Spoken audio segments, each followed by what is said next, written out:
La parole est à Monsieur Henrik Davy pour le groupe La France Insoumise.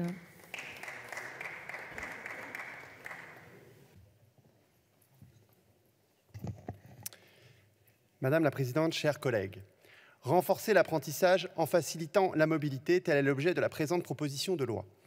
Qui peut s'opposer à la mobilité des jeunes en Europe? Les voyages forment la jeunesse. L'auberge espagnole, qui peut s'opposer à ça? Mais l'enfer est pavé de bonnes intentions. Et je suis toujours méfiant quand le prospectus est trop beau, surtout quand ceux qui vous vendent le produit sont des macronistes. On doit reconnaître que les députés de la Startup Nation ont un vrai savoir-faire concernant le marketing. Alors, sauf peut-être pour les retraites, je vous le concède. Alors, examinons ce qu'il y a derrière votre proposition de loi.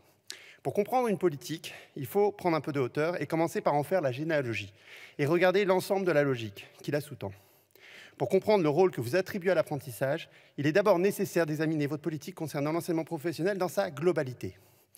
Or, les 3 derniers quinquennats ont affaibli l'enseignement professionnel public, avec un cocktail dévastateur de mépris pour les qualifications, de soumission aux intérêts du grand patronat, et les déclarations, hélas, récentes du président ne changent rien en réalité à ce projet, chers collègues.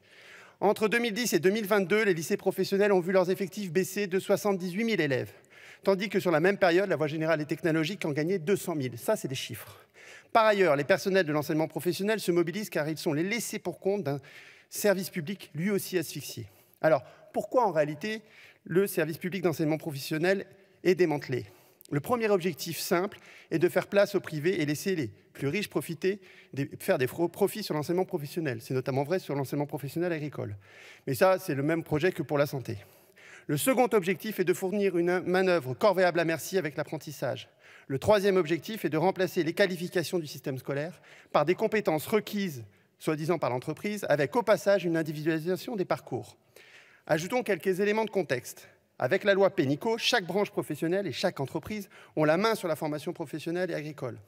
Avec la loi Orientation et réussite des étudiants et Parcoursup, les formations privées du supérieur bénéficient d'un cadre avantageux, et je suis bien placé pour le savoir, prospèrent en profitant notamment de l'apprentissage. Le tout apprentissage est donc la clé de voûte de tout votre système, du CFA au Bac+5, et d'ailleurs vous y en revendiquez. À la fin, tout est financé d'ailleurs par le contribuable, et on n'en parle jamais, avec un déficit abyssal pour France Compétences de 5,9 milliards d'euros en 2022. Est-ce que les jeunes sont favorisés par ce système? Mais non, en réalité. Les jeunes ainsi formés sont en réalité perdants. Un contrat d'apprentissage sur 3 se solde par une rupture avant le terme. Vous n'en parlez jamais. 1 sur 4 par un abandon définitif de l'apprentissage sans diplôme. Attachés à leur poste de travail, ils sont en réalité plus vulnérables que jamais en cas d'évolution de l'outil de production, de délocalisation ou de faillite de leur entreprise, car ils sont dotés uniquement d'une employabilité locale dont la validité est limitée dans le temps. Et les entreprises en réalité sont aussi perdantes, car ce système alimente la pénurie de travailleurs qualifiés dont nous avons besoin et rend plus difficile en réalité le recrutement. Rien ne remplace jamais la qualification. Comprendre ce contexte permet de se faire un avis sur ce texte qui ne constitue qu'une étape de plus dans cette politique d'ensemble. Et cette étape de plus peut être dangereuse. Envoyer des jeunes qui connaissent mal la langue sur des chantiers à l'étranger peut être dangereux pour leur sécurité. Cette étape de plus renforce les inégalités et ça c'est plus grave. Tous les jeunes ne disposent pas des mêmes moyens pour se rendre à l'étranger. Et vous le savez, ceux qui profiteront de cette mobilité, leur permettant d'ajouter une ligne sur leur CV, seront avantagés par rapport aux autres. Et cette étape de plus constitue une véritable aubaine aussi, notamment pour des niches, sur les formations privées du supérieur, notamment dans le commerce.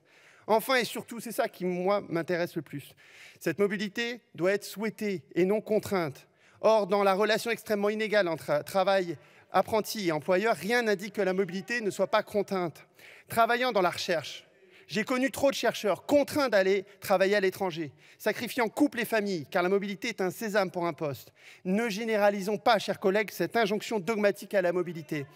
Il n'y a rien dans votre proposition de loi, si j'en parle, il n'y a rien dans votre proposition de loi comme garde-fou pour éviter un usage contraint de la mobilité. Si nous voulons des mobilités heureuses, émancipatrices, moi je ne suis pas contre la mobilité, y compris la mobilité en Europe, la mobilité aux États-Unis, la mobilité en Afrique francophone, nous en reparlerons. Mais si nous voulons vraiment ces mobilités, le plus urgent est de redonner des moyens pour renforcer l'enseignement des langues étrangères, parce que ça c'est un préalable à la mobilité.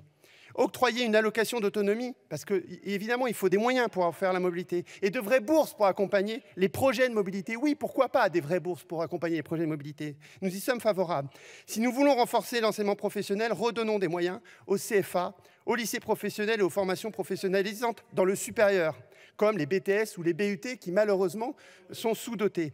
Vous l'avez compris, pour l'instant, le groupe LFI votera contre cette proposition de loi.